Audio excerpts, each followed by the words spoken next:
Iruñako bortxaketaren epaiketaz asko ari gara hitz egiten azkenaldian, eta hitz egin beharra dago, konpromisotik jardun beharra dago, Katxalin. Bai, Arratsaldeon. Arratsaldeon. Bai, hain zuzen ere, nik ere, leku guztietan dago, baina usteet kontrajarri marrizkio gula hainbat gauza, edo hainbat puntu azpimarratu behar diala trataerari dagokionez batez ere, ez? Epaiketa da, hor dago, kubritu behar da, badauka garrantzia sozial bat, baina nik uste hainbat gauzetan irriste egiten ari gerala, ez bakarrik tabernako konversazioetan, baizik eta komunikabideetan eta ardura daukaten komunikabideetan, ez? Gaztelaniazko komunikabideetan ikusten ari gera, nik uste ja, lehen komentatzen genuen ere bai, ez, kamaratzean, baina ustezkotasun horren erabilera abusibo bat, ez? Ja ez dira ustezko erasotzaileak bakarrik, baizik eta ustezko biktima da, eta ustezko bortxaketa, ez? Eta bortxaketa jaso da, eta biktima da. Ustezkoa den bakarra da, oraingoz, epailearen begietan gainera, ez? Errugabetasuna edo dena delakoa, ez? Hala ere, nik hiru... Ez dut egin nahi, lehenengo galdera, lehenengo segunduan. Bideo bat badau? Claro. Ustezko erasotzaile, ez da erasotzailea? Eta bideo gabe ere, azkenean baina egitatei lotuta, epaiak argi eta garbi ikusi du pertsona horiek kartzelara bidali behar direla. Neurriak hartu behar direla. Ja ez dugu esan behar agian ustezko erasotzaile, baizik eta bortxaketagaitik akusatuta daudela eta espetxean daudela. Azkenean terminologia ere oso garrantzitsua da, eta halakoetan badaude aukera batzuk guk geuk egin ditzakegunak. Noski. Eta zuk esan duzu, ez, ustezko bortxaketa, ustezko biktima, gero eta gehiago entzuten ari garen hori, niretzat deigarria da oso, eta kentzen dio pisua dagoen horri, ez? Larritasun ikaragarri honi, hori da. Bai, eta gaina esango nuken, askotan, medio batzutan, beste kasu bietan ustezkotasuna azten duten, eta badirudin orain neoizko argiz azaltzen dara gainera, ez, ustezkotasun hori. Ematen du, kasi ez, nik uste justifikazio modukoa, sartuko gera hor atzean gera, baino, esaten da askotan bortxaketaren kultura, edo kultura de la violación, erderaz deitzen zaionan, honek perpetuatzen ditula, edo bentsat babesten ditula alako ekintzak, eta ikusiko dugu, komunikabide hainbatek, edo, gero gaina, iritzi publikoak ere, nola tratatzen ditun gauza hauek, eragina dutela, nola ulertzen ditugun nolakoek, ez, edo, karri nahi ditun beste kasu batzuk ere bai, antzekotasuna dutela, baina komunikabideen aldetik, demagun Juan Arribasen kasua, non, gogoratzen dugun, seme alabak kendu nahi zizkioten, aitak, bere senarroiak, tratu txarrak eman da, tal. Eta komunikabide batzuk ahotsa zein eta gizon horri ematen, ez, humanizatzen, kasua berriz domestikora eramaten, kenduz, ez, afera sozial guztia, berain arteko kontu bat izango balitz bezala. Emakumea 20 berriz legea urratzen dago azpimarratuz. Hori da, hor ustezko horrekotasunik ez denun ikusten adibidez, ez? Eta gizon hori epaitu izan zen, eta zigortua. Orduan hori ere, bada, hor dagoen datu bat. Bai. Eta azkenean, halako kasuetan, berak ere epaiketan badaukatelako, akusatuek aukera ikisturra esateko, eta hori aurre ikusten zaie, eta defentsarako eskubidea daukate.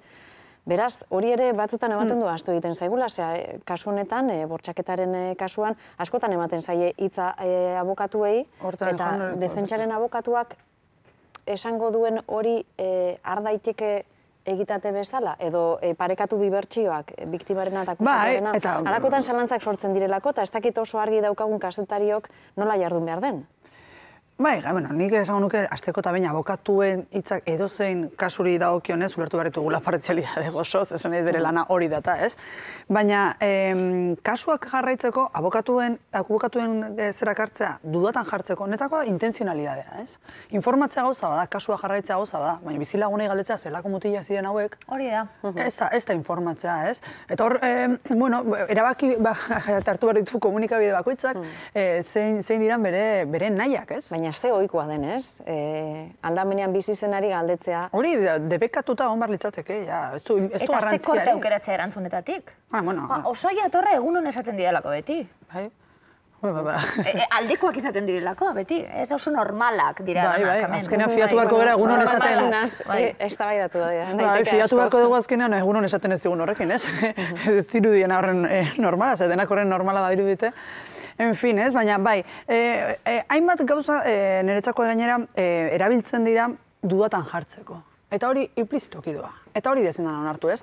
Ezin dena da, hainbat ahots ekartzea, ahots neutral bezala biak. Edo zabaltzea Twitterren test moduko bat, galdetzen ea ze uste egun bortxaketa izan den, edo ez. Baina gero hor badago, kontsumitzailearen aldea, publikoaren aldea, eta zenbatetan gertatzen da, ematen dizuten hori, irentsi egiten duzula, edo parte hartzen duzula alako inkesta baten, edo bintzat begiratu egiten duzula.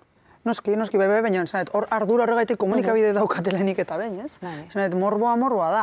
Baina guk ere ez dakit zenbateraino daukagun filtroa jarrita, irakurle bezala edo ikusle bezala. Eta azkanin eragiten digun, eta ez kontziente baten.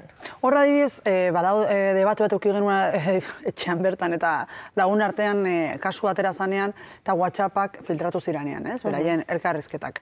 Eta, eztabaidatzen genuen gure artean, positiboa zan edo ez. Eta irakurri behar zian edo ez. Nik nituen irakurri. Gaurdaino ez ditut irakurri WhatsAppoiek. Ez nituen behar jakiteko erruduna ziranik edo zer egin zuten niretzako ez da gehiago gutxiago.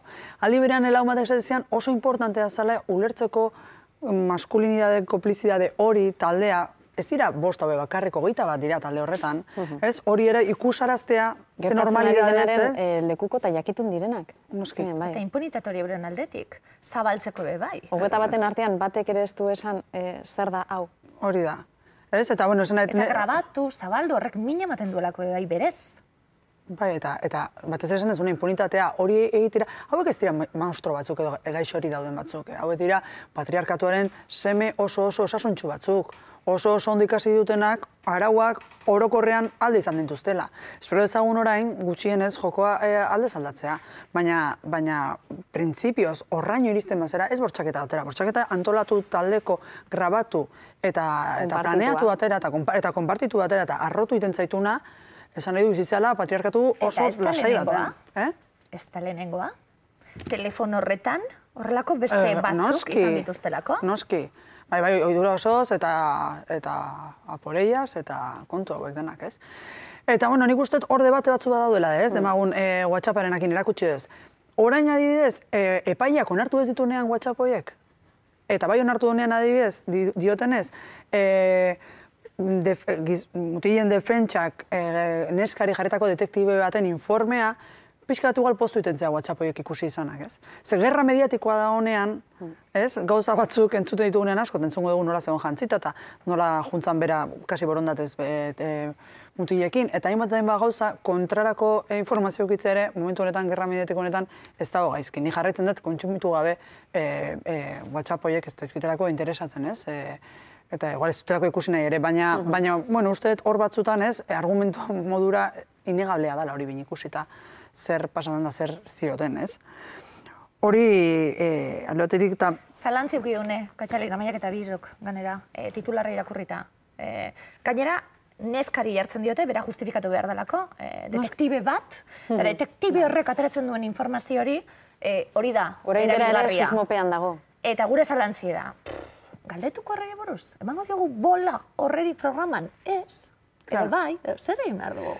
Ez, nik ikartzen dutena da, irutzaitelako agerrazi bat hori pasatu izana eta hori froga bezala onartu izana. Eta hori filtratu izana. Eta horrek zabaltzen duen atea, ze gero jenteak jakin nahi du ikerketa horren emaitza zein izan den. Eta ja, esandakoaren aritik, azkenean fokoa neskaren gandago jarrita berriro. Baina hori beti pasatzen da, edozein eraso, edozein akoso kasu, hemen galdera beti zategutena, salatu ezazu, salatu, eta gero salatzen danean, hau dena ikusten balin badezu, pasatuko zabizula, igual batzuetan etxera junda aztutzen saiatzea erresago izaten da. Zaren, pentsatu nahet ez, ze zugan dago fokoa. Zu zera kuestioan jarriko dena, eta zure esana eta zure bizitakoa jarriko da dudatan, ez? Eta detektibiarena, ze jundan frogatzera? Jundan frogatzera bizitza normala egiten duen, parrandan aterote da berriro, horren esan nahi du, horren traumatizatu ez da gola. Ze, karo, gogoratu behar dugu, indarkeria matxista kasutan edo bortxaketa kasutan, biktima honak eta txarrak daudela. Eta honak dira, betirako bizitza izorratzen dienak, ez dudena bururik altxatzen, ez daudenak aserre, baizik eta lur jota, eta bar. Ez dugu neska zautzen, baina demagun neska dagoela sekulako maraletxean eta nahiko lituzkela akatu. Ez da perfil ona, ez? demagun, tipa, bizitzari aurriten dela eta parrandan da bilela. Eta inkluso beste mutil batzuk baterekin hilatu dela, ezagun, borondatez eta barta, orduan ez dauka trauma hundirik. Olako gauza bila ondu da detektibe bat. Olako gauzen bila, ez? Eta horiek dia frogak esatea, ulertzen dena zer dan biktima hona eta txarra, ez? Beldurtzen hau, honek, eta beldurtu egiten hau, benetan, eta dardar puntu hori bebai, oso ageriko izan dalako, danok dakigulako ze gertatu da.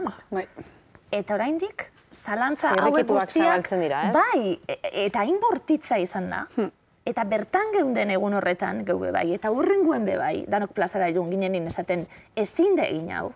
Eta hurrenguen pasatzen mazara zeuri gertatzen mazaizu, bizitza hankaz gora eta, ja, bueno, betiko kakatzatara edo alako, orduen, probatuta dauen gauze bat, zer gertatzen da, ezer espada gertatzen, ze beldur ematen duanek?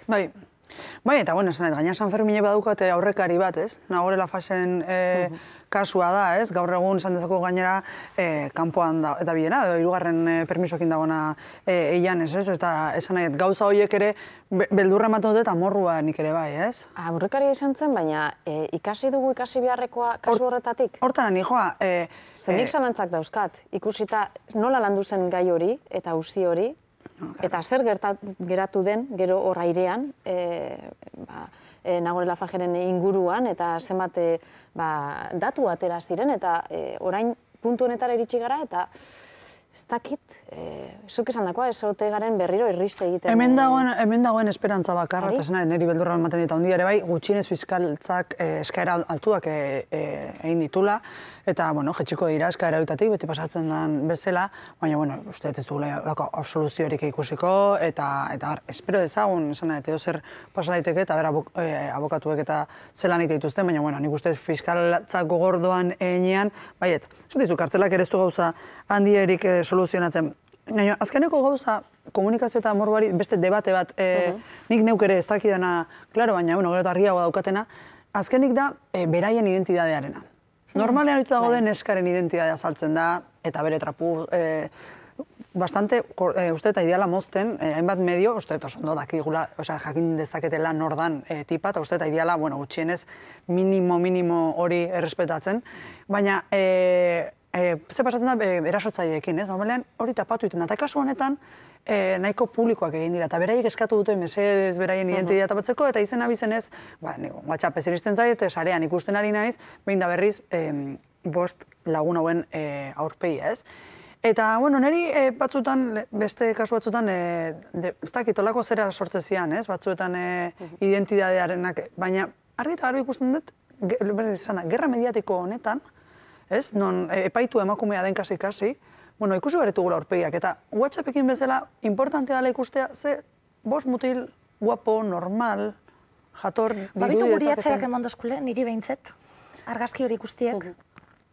Atzerakoa, Bai, gero azkanien, suposatzen dalako horrelako zer egin dabe bai, aurrera egiteko eta euren bizitza konturatzeko eta euren bizitza berre egiteko, bla, bla, bla, eskubidea izan dezaketela. Claro, nik esaten ez komunikabetan, dena filtratzen ari da, hori, sarean eta bar, ez? Nik uste komunikatiboki argi dagoela, hori ere ezin dela inez, sarri, ez? Bueno, indikan bintzate kondenatuak ez diren artean. Baina interes publikokoa bai iruditzen zait, jakitea horien ordean, inkluso edo zer pasa daitekelako eta horietako bat absolbituta geratu. Ondo dago, ez dakit, estatuko emakume guztik bere aurpegia zein dan jakitea, ez? Kontu zibiltzeko bada ere, zena segurtasun ez ez? Komunikatiboki beste debate bat da, zena beste bat zuek hemen jartzea 5 aurpegi horiek, hor beste ardura bat dago, ez? Delitu biktimen bulegoko kide batekin hitz egin genuen astelenean, eta psikologoa da bera, eta berak esaten zigun, ez dela horren aldekoa ere, akusatuen nortasuna eta zabaltzearen aldekoa. Horixe, aurre ikusten zaielako gainera, eta eskubidea daukate, bergizarteratzeko, eta askotan galdera delako, bueno, eta honekin zer? Zuke aipatutakoa, aukera bat izan diteke, ez? Jakitean nortzuk diren, eta baina... Hori dena, jartzen dut kontestu justizia ez ohitura dan kontestu batean, eta ez horrela izan beharko lukeen horretan, Esan nahi, aurrekari asko ditugu... Baina gainera, ze hor debatea dago, eta jente asko dago izenak zabaltzearen alde, eta beste batzuk ez, orduan... Ni priori izan dizuet, nik WhatsAppak genituzke zabalduko, uste eta argazkiak elirak eta zabaldu beharko, baina kontestuan jartzen nahi zune oro, ez? Eta eske gehiegi galdu dugu, eta gehiegitan galtzen dugu, ez? Eta batzuetan, bueno, hola dago egoera, ez? Gehiago usteet hola dagoela egoera, ez? Zail kontra, eta, bueno, usteet garaia dela, batez ere komunikabide publikoek esango dugu, eta Espainia mailan komunikabide publikoak zehazki serio hartzeko, ez? Trataera hauek definitzeko zein dian minimoak, eta zein dian marra gorriak, ez? Eta gauza batzuk ezin ditugula entzun, ez? Eta ezin ditugula bideratu. Nik uste toik oinarrian daudela, ez?